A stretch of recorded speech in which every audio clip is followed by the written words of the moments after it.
Guys just imagine करो, आप train में कहीं सफर कर रहे हो, आप बहुत टेंशन में हो, आप सफर कर रहे हो, एक अनजान आदमी आके आपके हाथ में बैग दे जाता है और जैसे आप बैग खोलते हो बैग में आपको देखने मिलता है आपका खुद का कटा हुआ शरीर। क्या इमेजिन कर रहे हो ना? वैसे एक भूतिया कहानी, एक हॉरर कहानी आपके सामने ले आए हो। कहानी सुनने के बाद आप पूरी तरह से कुछ रिएक्ट ही नहीं कर पाओगे, इस बात की गारंटी के साथ मैं गारंटी दे रहा हूँ। अगर आपने मुझे इंस्टाग्राम पे फॉलो नहीं किया है, नीचे डिस्क्रिप्शन में मैंने लिंक दे दी है, जाके फॉलो करो। आप भी अपनी हॉन्टेड या हॉरर स्टोरीज मुझसे शेयर कर सकते हो। अगर आपने चैनल को अब तक सब्सक्राइब नहीं किया है तो जाके फटाफट चैनल को सब्सक्राइब भी कर दो। चलिए कहानी की शुरुआत करते बिना कोई टाइम का हुआ। गाइस, स्टोरी की शुरुआत कुछ ऐसे होती है। वडोदरा में अमित नाम का एक लड़का रहता था जो कि कानपुर से बड़ोदरा शिफ्ट हुआ था। उसका फाइनल ग्रेजुएशन चल रहा था, मतलब फाइनल ईयर चल रहा था उसका ग्रेजुएशन का। एक महीना बाकी था उसका एग्जाम का। लेकिन उसके घर से कॉल आती है एक महीने पहले कि अमित बेटा, तेरे दादाजी की तबीयत बहुत ख़राब है, तेरे ग्रैंडफादर की तबीयत बहुत ख़राब है, तुझे आना ही होगा। वो सब काम वाम छोड़ के ग्रैंडफादर के पास जाने के लिए तैयार हो जाता है। लेकिन दिक्कत की बात यह आती है कि उसको टिकट नहीं मिल रही थी, क्योंकि दिसंबर का महीना था और शादियों का सीज़न चल रहा था।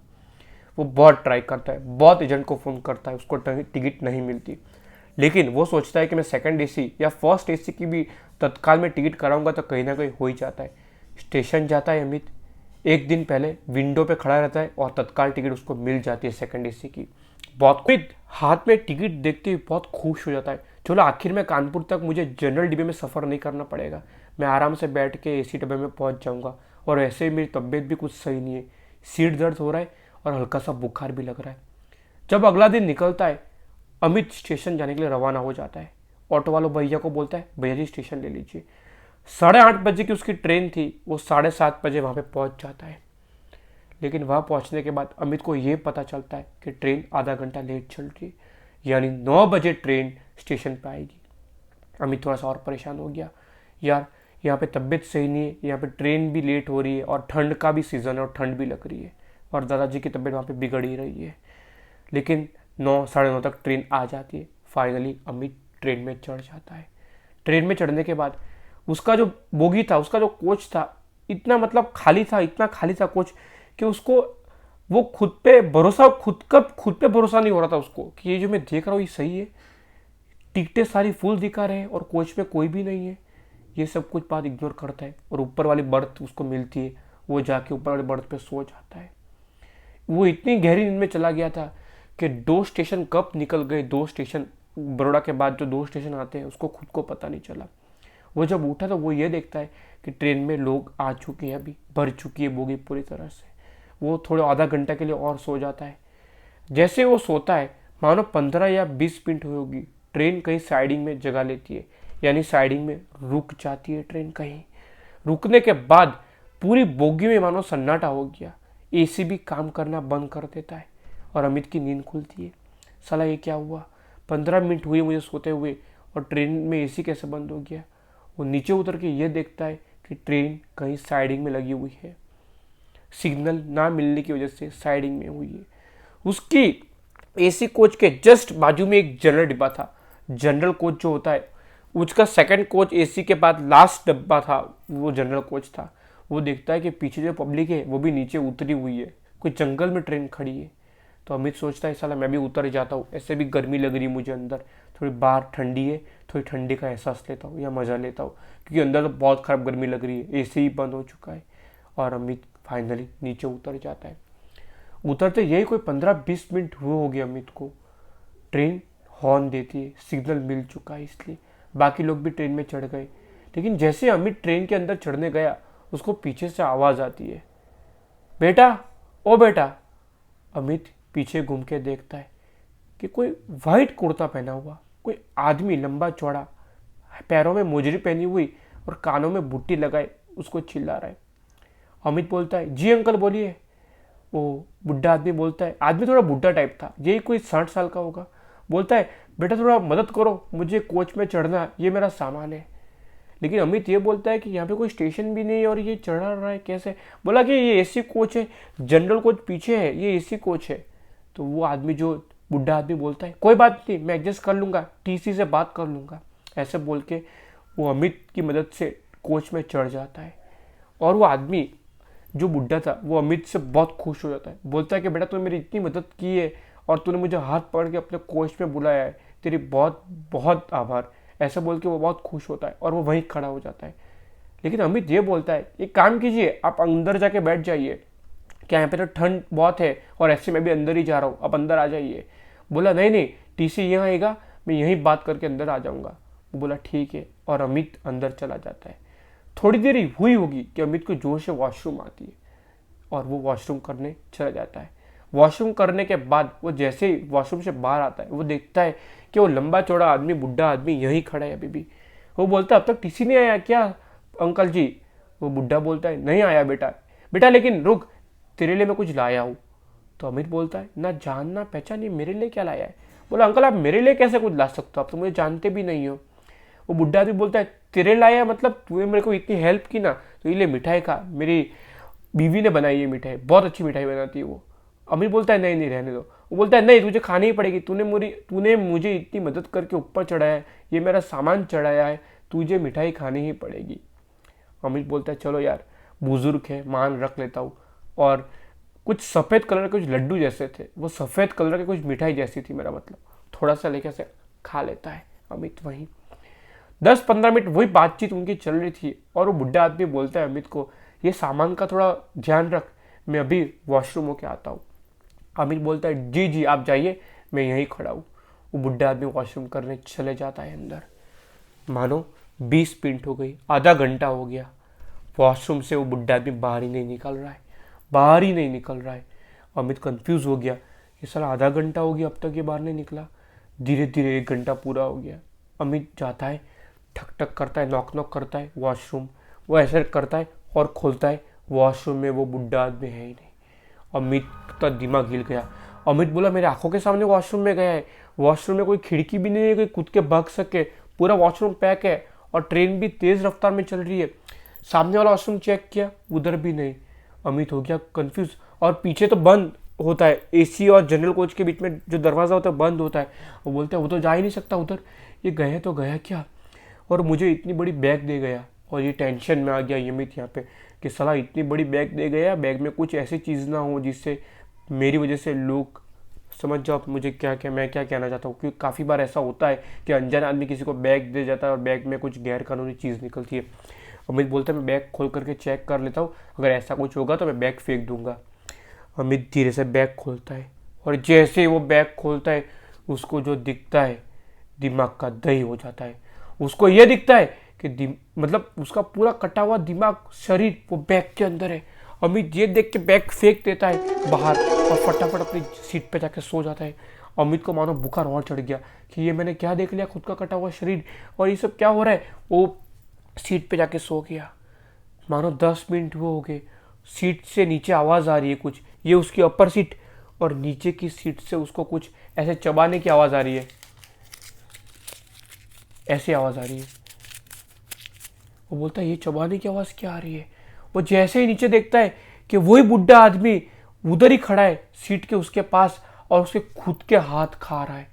ये देख के और अमित डर गया। अमित जोर से चीखा और भाग गया वॉशरूम की ओर। लेकिन जब वो वॉशरूम की ओर भाग रहा था उसने एक चीज़ नोटिस की कि कोच जो अंदर कोच में बैठा था वो कोच में कोई नहीं।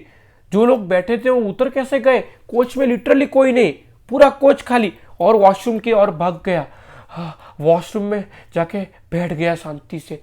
लेकिन जैसे वो वॉशरूम के अंदर गया है उसने क्या देखा कि नल चालू है और अमित की बॉडी अमित के सामने वॉशरूम में पड़ी हुई है, खून के बारे खून की धार निकल रही है, नल में से भी खून गिर रहा है जो कि अमित के बॉडी पे गिर रहा है। अमित वो भी आया, जोर से चीखा और सामने वाला वॉशरूम में जाके सो गया। लिटरली वो सो गया। सुबह हुई है, ठक ठक ठक ठक ठक ठक ठक ठक हो रहा है। उस जो वॉशरूम में अमित सोया था वो वॉशरूम के बाहर ठक ठक हो रहा है, नॉक नॉक हो रहा है, लोग ठक ठक कर रहे हैं, नॉक नॉक कर रहे हैं। अमित की धीरे धीरे नींद खुलती है। अमित ये देखता है कि ये बाहर नॉक कौन कर रहा है और रात को जो मेरे साथ घटा कहीं वही बुढ़ा आदमी नहीं है। अमित हल्का सा दरवाज़ा खोलता है, वो देखता है कि ये तो वही लोग हैं जो कोच पे मेरे साथ चढ़े थे बड़ौदा से। ये तो वही लोग हैं जो 2-3 जन चढ़े थे और वो बोल रहे हैं भाई तो रात के वक्त वॉशरूम में भाग के गया है, अभी तक वॉशरूम में क्या कर रहा है और यहाँ पे क्यों सोया हुआ है, दूसरे लोग को भी वॉशरूम जाना है। वो बोलता है मेरी बात सुनिए। वो पूरी बात जो 2-3 जन बैठे थे वो उनको बताता है, और उसमें से एक आदमी था जो कि बहुत बुढ़ा था, 80 साल का बुढ़ा। वो उसको अपनी सीट की तरफ ले जाता है और बाकी लोग भी कोच में आते हैं। वो बोलता है बेटा तूने जिसकी मदद की थी वो कहीं उतर गया, ऐसा कुछ तेरे को लगता है? बोला नहीं नहीं, वो कोई अलग ही आदमी था। वो पूरी डिस्क्रिप्शन देता है कि ऐसा ऐसा आदमी था, पूरी बात बताता है। तो वो बुढ़ा आदमी जो 80 साल का था वो बोलता है बेटा वो कोई चकवा या ब्लैक काला जादू करने वाला कोई था, या फिर कोई दूसरा भूतिया भूतिया से कुछ रिलेटेड था, या कुछ वांटेड था, या चकवा होगा। वो लोग ही रूप बदल के आते हैं और तुझसे वो अट्रैक्ट हो गया क्योंकि तूने खुद ने उसको बोला आइए मैं आपकी मदद करता हूँ। तूने उसको खुद को इनविटेशन दिया कि उसकी तूने मदद की, इसलिए वो तुझसे अट्रैक्ट हो गया। उसने देखो खाने को कोई चीज़ दी थी। तो अमित बोलता है हाँ उसने मुझे कुछ सफ़ेद मिठाई खिलाई थी। तो बुड्ढा आदमी बोलता है यही गलती, तूने वो मिठाई खा ली और तुझे ये सब दिखना शुरू हो गया। बेटा ऐसे भी कोई बाहर का कोई भी आदमी आके रात के वक्त तेरे को कोई देता है ना, ऐसा खाना नहीं चाहिए। रात के 1 बजा था रात का और सुनसान गाड़ी खड़ी थी, ये कोई चकवा ही कर सकता है ऐसा। दोस्त वो बात सुन के तो पूरी तरह से बौखला गया। सेफली कानपुर पहुंच गया। वहां जाके उसने पूरी घटना अपने माँ बाप को बताई। उनके माता पिता ने उनको, उनके घर के पास एक मंदिर है जहाँ पंडित लोग बैठते हैं, मंत्र अंत्र फुकाए, झाड़ू वाड़ू जो होता है वो सब करवाया और पूरी तरह से नॉर्मल हो गया। अभी भी वडोदरा में ही है, लेकिन उसको लाइफ में ऐसा डर बैठ गया ये सब चीज़ों से, वो यकीन कर लिया कि ऐसी कोई भूतिया शक्ति भी एग्जिस्ट करती है अपने पूरे वर्ल्ड में। तब से अमित रात के वक्त ट्रैवल करना उसने छोड़ ही दिया पूरी तरह से। अगर आपको भी कहानी अच्छी लगी हो तो लाइक और सब्सक्राइब कर देना। ये कहानी से हमें ये सीख मिलती है कि किसी की मदद करो उससे पहले सोचो, क्योंकि ये भलाई करने वाला ज़माना नहीं है। किसी भी मदद करो ना तो सोचो कि करनी चाहिए। रात के 2 बजे यार कौन ऐसे याद आ जाए, उसको भी, अमित को भी सोचना था ये बात कि रात के 2 बजे ऐसे कोई आ गया, ना जान ना पहचान, पता नहीं क्या। हमको तो आज तक पता नहीं चला चकवा था, काला जादू था। अगर आपको पता चल गया है तो कमेंट सेक्शन में बता देना आखिर में ये था तो था क्या। बस इसी नोट के साथ कहानी का अंत करते हैं हम यहाँ। अगर कहानी अच्छी लगी हो तो लाइक और सब्सक्राइब कर देना। देखने के लिए बहुत बहुत धन्यवाद। अमित हाथ में टिकट देखते ही बहुत खुश हो जाता है। चलो आखिर में कानपुर तक मुझे जनरल डिब्बे में सफ़र नहीं करना पड़ेगा, मैं आराम से बैठ के एसी डब्बे में पहुंच जाऊंगा। और वैसे ही मेरी तबीयत भी कुछ सही नहीं है, सीट दर्द हो रहा है और हल्का सा बुखार भी लग रहा है। जब अगला दिन निकलता है अमित स्टेशन जाने के लिए रवाना हो जाता है। ऑटो वालों भैया को बोलता है भैया जी स्टेशन ले लीजिए। 8:30 बजे की उसकी ट्रेन थी, वो 7:30 बजे वहाँ पे पहुँच जाता है। लेकिन वहाँ पहुँचने के बाद अमित को ये पता चलता है कि ट्रेन आधा घंटा लेट चल रही है, यानी 9 बजे ट्रेन स्टेशन पे आएगी। अमित थोड़ा सा और परेशान हो गया, यार यहाँ पे तबीयत सही नहीं है, यहाँ पे ट्रेन भी लेट हो रही है और ठंड का भी सीज़न है और ठंड भी लग रही है और दादाजी की तबीयत वहाँ पे बिगड़ ही रही है। लेकिन 9 साढ़े 9 तक ट्रेन आ जाती है। फाइनली अमित ट्रेन में चढ़ जाता है। ट्रेन में चढ़ने के बाद उसका जो बोगी था, उसका जो कोच था, इतना मतलब खाली था, इतना खाली था कोच कि उसको वो खुद पे भरोसा नहीं हो रहा था उसको कि ये जो मैं देख रहा हूँ ये सही है। टिकटें सारी फुल दिखा रहे हैं और कोच में कोई भी नहीं है। ये सब कुछ बात इग्नोर करता है और ऊपर वाली बर्थ उसको मिलती है, वो जाके ऊपर वाली बर्थ पे सो जाता है। वो इतनी गहरी नींद में चला गया था कि 2 स्टेशन कब निकल गए, 2 स्टेशन बड़ौदा के बाद जो 2 स्टेशन आते हैं उसको खुद को पता नहीं चला। वो जब उठा तो वो ये देखता है कि ट्रेन में लोग आ चुके हैं, अभी भर चुकी है बोगी पूरी तरह से। वो थोड़े आधा घंटा के लिए और सो जाता है। जैसे वो सोता है मानो 15 या 20 मिनट हुई होगी, ट्रेन कहीं साइडिंग में जगह लेती है, यानी साइडिंग में रुक जाती है ट्रेन कहीं। रुकने के बाद पूरी बोगी में मानो सन्नाटा हो गया, एसी भी काम करना बंद कर देता है और अमित की नींद खुलती है। साला ये क्या हुआ, 15 मिनट हुए मुझे सोते हुए और ट्रेन में एसी कैसे बंद हो गया। वो नीचे उतर के ये देखता है कि ट्रेन कहीं साइडिंग में लगी हुई है, सिग्नल ना मिलने की वजह से साइडिंग में हुई है। उसकी एसी कोच के जस्ट बाजू में एक जनरल डिब्बा था। जनरल कोच जो होता है उसका सेकंड कोच एसी के बाद लास्ट डब्बा था, वो जनरल कोच था। वो देखता है कि पीछे जो पब्लिक है वो भी नीचे उतरी हुई है, कोई जंगल में ट्रेन खड़ी है। तो अमित सोचता है साला मैं भी उतर जाता हूँ, ऐसे भी गर्मी लग रही है मुझे अंदर, थोड़ी बाहर ठंडी है, थोड़ी ठंडी का एहसास लेता हूँ या मज़ा लेता हूँ, क्योंकि अंदर तो बहुत ख़राब गर्मी लग रही है, एसी ही बंद हो चुका है। और अमित फाइनली नीचे उतर जाता है। उतरते यही कोई 15-20 मिनट हुए हो गए अमित को। ट्रेन हॉर्न देती है, सिग्नल मिल चुका है, इसलिए बाकी लोग भी ट्रेन में चढ़ गए। लेकिन जैसे अमित ट्रेन के अंदर चढ़ने गया, उसको पीछे से आवाज़ आती है, बेटा, ओ बेटा। अमित पीछे घूम के देखता है कि कोई वाइट कुर्ता पहना हुआ कोई आदमी, लंबा चौड़ा, पैरों में मोजरी पहनी हुई और कानों में बुट्टी लगाए, उसको चिल्ला रहा है। अमित बोलता है, जी अंकल बोलिए। वो बुढ़ा आदमी बोलता है, आदमी थोड़ा बुढ़ा टाइप था, यही कोई 60 साल का होगा। बोलता है, बेटा थोड़ा मदद करो, मुझे कोच में चढ़ना, ये मेरा सामान है। लेकिन अमित ये बोलता है कि यहाँ पे कोई स्टेशन भी नहीं है और ये चढ़ा रहा है कैसे। बोला कि ये एसी कोच है, जनरल कोच पीछे है, ये एसी कोच है। तो वो आदमी, जो बुढ़ा आदमी, बोलता है, कोई बात नहीं, मैं एडजस्ट कर लूँगा, टीसी से बात कर लूँगा। ऐसे बोल के वो अमित की मदद से कोच में चढ़ जाता है।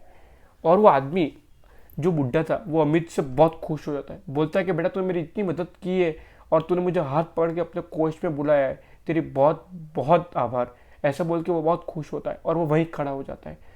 लेकिन अमित ये बोलता है, एक काम कीजिए, आप अंदर जाके बैठ जाइए, क्या यहाँ पे तो ठंड बहुत है और ऐसे मैं भी अंदर ही जा रहा हूँ, आप अंदर आ जाइए। बोला, नहीं नहीं, टीसी यहाँ आएगा, मैं यहीं बात करके अंदर आ जाऊँगा। वो बोला, ठीक है, और अमित अंदर चला जाता है। थोड़ी देर हुई होगी कि अमित को जोर से वॉशरूम आती है और वो वॉशरूम करने चला जाता है। वॉशरूम करने के बाद वो जैसे ही वॉशरूम से बाहर आता है, वो देखता है कि वो लंबा चौड़ा आदमी, बुढ़ा आदमी यहीं खड़ा है अभी भी। वो बोलता है, अब तक टीसी नहीं आया क्या अंकल जी?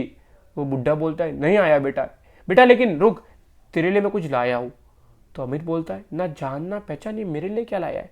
बोला, अंकल आप मेरे लिए कैसे कुछ ला सकते हो, आप तो मुझे जानते भी नहीं हो। वो बुढ़ा आदमी बोलता है, तेरे लाया मतलब तूने मेरे को इतनी हेल्प की ना, तो ये ले मिठाई खा, मेरी बीवी ने बनाई है मिठाई, बहुत अच्छी मिठाई बनाती है वो। अमित बोलता है, नहीं नहीं रहने दो। वो बोलता है, नहीं तुझे खानी ही पड़ेगी, तूने मुझे इतनी मदद करके ऊपर चढ़ाया है, ये मेरा सामान चढ़ाया है, तुझे मिठाई खानी ही पड़ेगी। अमित बोलता है, चलो यार, बुजुर्ग है, मान रख लेता हूँ। और कुछ सफ़ेद कलर के कुछ लड्डू जैसे थे, वो सफ़ेद कलर के कुछ मिठाई जैसी थी, मेरा मतलब थोड़ा सा लेके से खा लेता है अमित। वहीं 10-15 मिनट वही बातचीत उनकी चल रही थी और वो बुढ़ा आदमी बोलता है अमित को, ये सामान का थोड़ा ध्यान रख, मैं अभी वॉशरूम होके आता हूँ। अमित बोलता है, जी जी आप जाइए, मैं यहीं खड़ा हूँ। वो बुढ़ा आदमी वॉशरूम करने चले जाता है अंदर। मानो 20 मिनट हो गई, आधा घंटा हो गया, वॉशरूम से वो बुढ़ा आदमी बाहर ही नहीं निकल रहा है, बाहर ही नहीं निकल रहा है। अमित कंफ्यूज हो गया, ये साला आधा घंटा हो गया अब तक ये बाहर नहीं निकला।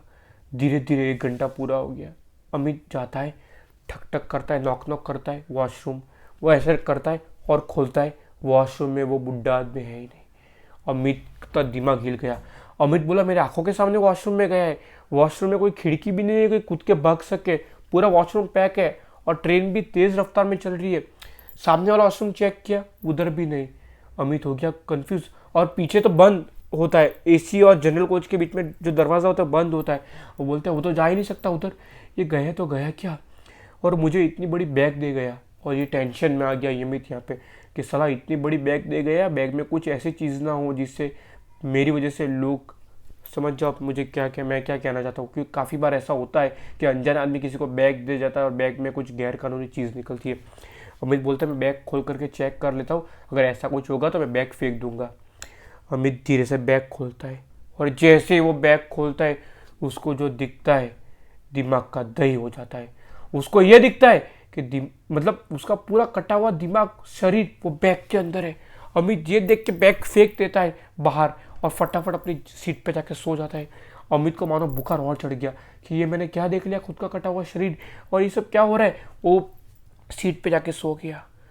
मानो 10 मिनट वो हो गए, सीट से नीचे आवाज़ आ रही है कुछ, ये उसकी अपर सीट, और नीचे की सीट से उसको कुछ ऐसे चबाने की आवाज़ आ रही है,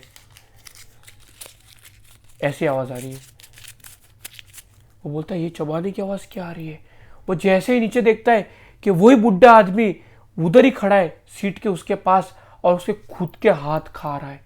ये देख के और अमित डर गया। अमित जोर से चीखा और भाग गया वॉशरूम की ओर। लेकिन जब वो वॉशरूम की ओर भाग रहा था, उसने एक चीज़ नोटिस की कि कोच जो अंदर कोच में बैठा था, वो कोच में कोई नहीं। जो लोग बैठे थे वो उतर कैसे गए, कोच में लिटरली कोई नहीं, पूरा कोच खाली। और वॉशरूम की ओर भाग गया, वॉशरूम में जाके बैठ गया शांति से। लेकिन जैसे वो वॉशरूम के अंदर गया है, उसने क्या देखा कि नल चालू है और अमित की बॉडी अमित के सामने वॉशरूम में पड़ी हुई है, खून के बारे, खून की धार निकल रही है, नल में से भी खून गिर रहा है जो कि अमित के बॉडी पे गिर रहा है। अमित वो भी आया, जोर से चीखा और सामने वाला वॉशरूम में जाके सो गया। लिटरली वो सो गया। सुबह हुई है, ठक ठक ठक ठक ठक ठक ठक ठक हो रहा है। उस जो वॉशरूम में अमित सोया था वो वॉशरूम के बाहर ठक ठक हो रहा है, नॉक नॉक हो रहा है, लोग ठक ठक कर रहे हैं, नॉक नॉक कर रहे हैं। अमित की धीरे धीरे नींद खुलती है। अमित ये देखता है कि ये बाहर नॉक कौन कर रहा है, और रात को जो मेरे साथ घटा कहीं वही बुढ़ा आदमी नहीं है। अमित हल्का सा दरवाज़ा खोलता है, वो देखता है कि ये तो वही लोग हैं जो कोच पे मेरे साथ चढ़े थे बड़ौदा से। ये तो वही लोग हैं जो 2-3 जन चढ़े थे, और वो बोल रहे हैं भाई तो रात के वक्त वॉशरूम में भाग के गया है, अभी तक वॉशरूम में क्या कर रहा है, यहाँ पे क्यों सोया हुआ है, दूसरे लोग को भी वॉशरूम जाना है। वो बोलता है मेरी बात सुनिए। वो पूरी बात जो 2-3 जन बैठे थे वो उनको बताता है, और उसमें से एक आदमी था जो कि बहुत बुढ़ा था, 80 साल का बुढ़ा। वो उसको अपनी सीट की तरफ ले जाता है, और बाकी लोग भी कोच में आते हैं। वो बोलता है बेटा तूने जिसकी मदद की थी वो कहीं उतर गया, ऐसा कुछ तेरे को लगता है? बोला नहीं नहीं, वो कोई अलग ही आदमी था। वो पूरी डिस्क्रिप्शन देता है कि ऐसा ऐसा आदमी था, पूरी बात बताता है। तो वो बुढ़ा आदमी जो 80 साल का था वो बोलता है बेटा वो कोई चकवा या ब्लैक काला जादू करने वाला कोई था, या फिर कोई दूसरा भूतिया भूतिया से कुछ रिलेटेड था, या कुछ वांटेड था, या चकवा होगा। वो लोग ही रूप बदल के आते हैं और तुझसे वो अट्रैक्ट हो गया, क्योंकि तूने खुद ने उसको बोला आइए मैं आपकी मदद करता हूँ। तूने उसको खुद को इन्विटेशन दिया कि उसकी तूने मदद की, इसलिए वो तुझसे अट्रैक्ट हो गया। उसने देखो खाने को कोई चीज़ दी थी। तो अमित बोलता है हाँ उसने मुझे कुछ सफ़ेद मिठाई खिलाई थी। तो बुड्ढा आदमी बोलता है यही गलती, तूने वो मिठाई खा ली और तुझे ये सब दिखना शुरू हो गया। बेटा ऐसे भी कोई बाहर का कोई भी आदमी आके रात के वक्त तेरे को कोई देता है ना, ऐसा खाना नहीं चाहिए। रात के 1 बजा था रात का, और सुनसान गाड़ी खड़ी थी, ये कोई चकवा ही कर सकता है ऐसा। दोस्त वो बात सुन के वो पूरी तरह से बौखला गया। सेफली कानपुर पहुंच गया। वहां जाके उसने पूरी घटना अपने माँ बाप को बताई। उनके माता पिता ने उनको, उनके घर के पास एक मंदिर है जहाँ पंडित लोग बैठते हैं, मंत्र अंत्र फुकाए, झाड़ू वाड़ू जो होता है वो सब करवाया, और पूरी तरह से नॉर्मल हो गया। अभी भी वडोदरा में ही है, लेकिन उसको लाइफ में ऐसा डर बैठ गया ये सब चीज़ों से, वो यकीन कर लिया कि ऐसी कोई भूतिया शक्ति भी एग्जिस्ट करती है अपने पूरे वर्ल्ड में। तब से अमित रात के वक्त ट्रैवल करना उसने छोड़ ही दिया पूरी तरह से। अगर आपको भी कहानी अच्छी लगी हो तो लाइक और सब्सक्राइब कर देना। ये कहानी से हमें ये सीख मिलती है कि किसी की मदद करो उससे पहले सोचो, क्योंकि ये भलाई करने वाला ज़माना नहीं है। किसी भी मदद करो ना तो सोचो कि करनी चाहिए। रात के 2 बजे यार कौन ऐसे याद आ जाए, उसको भी, अमित को भी सोचना था ये बात कि रात के 2 बजे ऐसे कोई आ गया, ना जान ना पहचान, पता नहीं क्या। हमको तो आज तक पता नहीं चला चकवा था, काला जादू था। अगर आपको पता चल गया है तो कमेंट सेक्शन में बता देना आखिर में ये था तो था क्या। बस इसी नोट के साथ कहानी का अंत करते हैं हम यहाँ। अगर कहानी अच्छी लगी हो तो लाइक और सब्सक्राइब कर देना। देखने के लिए बहुत बहुत धन्यवाद।